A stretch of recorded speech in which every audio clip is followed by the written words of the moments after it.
Welcome to Cast 2 of our series of 5 webcasts covering Part 2 of the new BS EN 62305 standard, Protection Against Lightning, Risk Management. Part 2 of the standard consists of a risk assessment of more than 150 pages and is the most radical change from the old BS 6651 standard. As this is the first part of the process, the need for accurate input information is vital. As the old adage goes, garbage in, garbage out.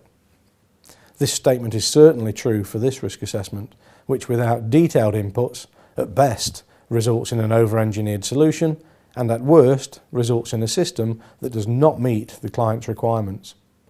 It is now vital that requirements for the lightning protection system are taken into account by clients and their consultants very early on in the design process. It is no longer appropriate or efficient for the lightning protection system to be left to the last minute or considered as an afterthought. The starting point is for the consulting engineers to determine the many characteristics associated with the structure.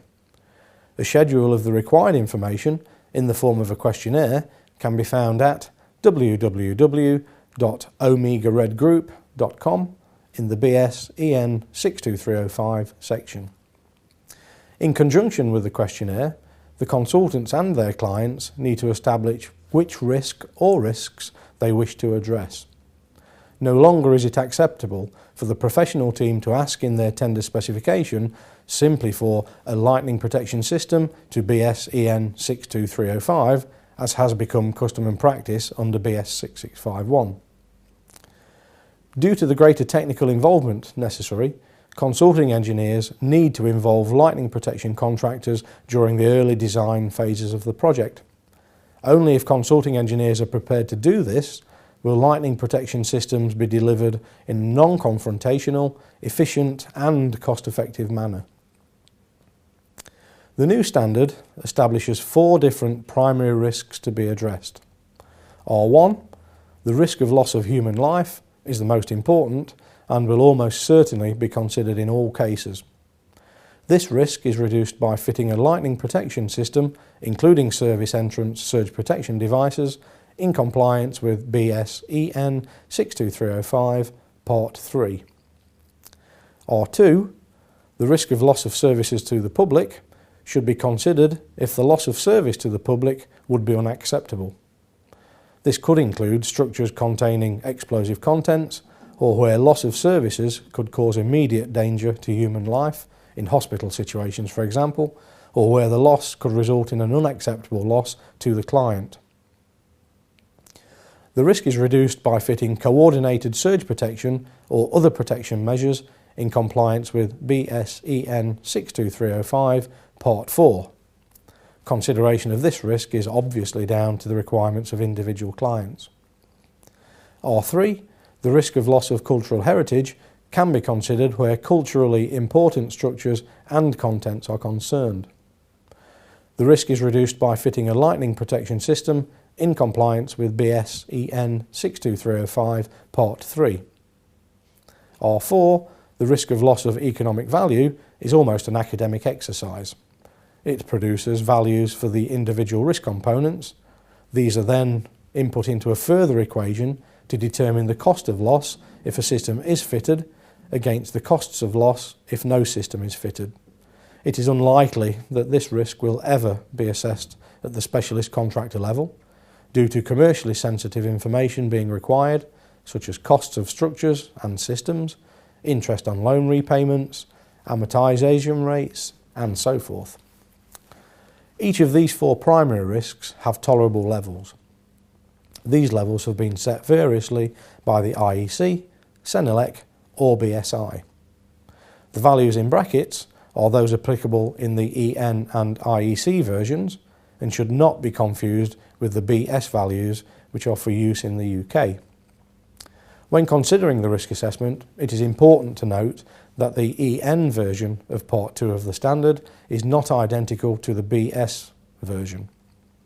The BS version includes several national appendices, in particular NB, Assessment of Probability of Damage for a Structure, NC, Assessment of Loss, which has been added to in order to provide clarification and many more typical mean values of loss than in the EN or IEC versions in order to aid use.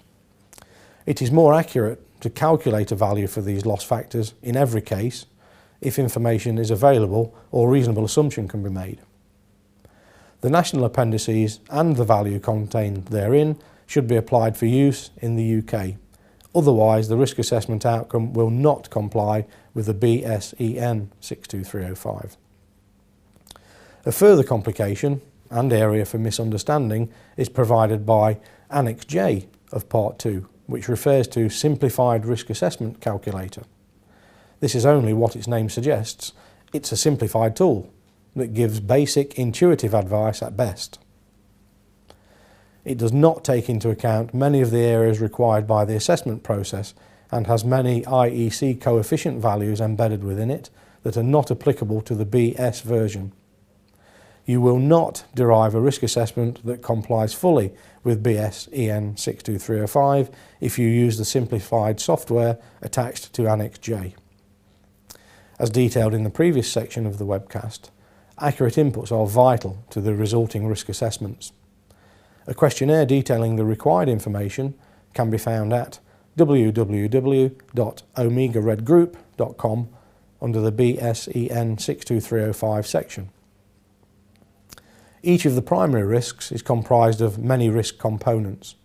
Each takes account of the various risks associated with strikes to or near the structure to be protected, to or near the service lines feeding the structure to be protected, or to the structure feeding the service lines. As you can appreciate, the calculation is complicated and extensive, and the only really practical way of applying it for practitioners is using bespoke software that incorporates the full application requirements of BSEN 62305 Part 2.